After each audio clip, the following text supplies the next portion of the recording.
আজকের গল্প নদীতে নৌকা দুটি। লিখেছেন ডাক্তার আনোয়ারুল হক। নদীতে দুটো নৌকো ভাসছে, আকাশে কয়েকটি পাখি উঠছে, পানির উপরে কুয়াশার মতো ছায়া, সব কিছুতে এক রহস্যময়তা সৃষ্টি করেছে। এই নদীটি গ্রামের শেষ প্রান্তে, যেখানে বাস করত ছোট্ট পল্লবী মানুষজন। সেই পল্লীর একজন ছিল মানিক। মানিক ছিল খুবই দয়ালু, তার উদার স্বভাবের মানুষ।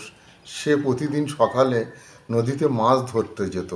মানিকের সাথে থাকতো তার ছোট ভাই মিলন। তারা একসাথে নদীতে নৌকা ভাসিয়ে মাছ ধরতো এবং হাসি আনন্দে সময় কাটাতো তাদের দিন। একদিন তারা নদীতে মাছ ধরার জন্য নৌকা ভাসিয়েছিল। ঠিক সেই সময় তারা আকাশে কয়েকটি পাখির দেখা পেল। পাখিগুলি তাদের নৌকার উপর দিয়ে উড়ছিল এবং তাদের কিচিরমিচির আওয়াজে নদীর স্নিগ্ধতা ভেঙে যাচ্ছিল।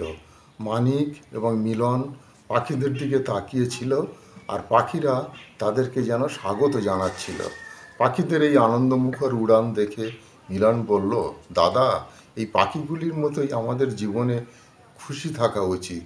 আমরা যেমন এই নদীতে মাছ ধরে আনন্দ পাই, তেমনি পাখিরাও আকাশে উড়ে নিজেদের আনন্দ পায়। মানিক হাসি মুখে বলল, হ্যাঁ, ঠিকই বলেছ মিলন। জীবনের প্রতিটি মুহূর্ত উপভোগ করতে হবে, যেন আমরা আর পাখিদের মতো উঠতে পারি।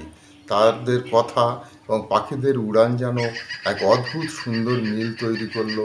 নদীতে নৌকা ভাসছিল, আকাশে পাখিরা হাসছিল। সেই দিনটি ছিল এক স্মরণীয় দিন, যা মানিক এবং মিলন কখনোই ভুলবে না।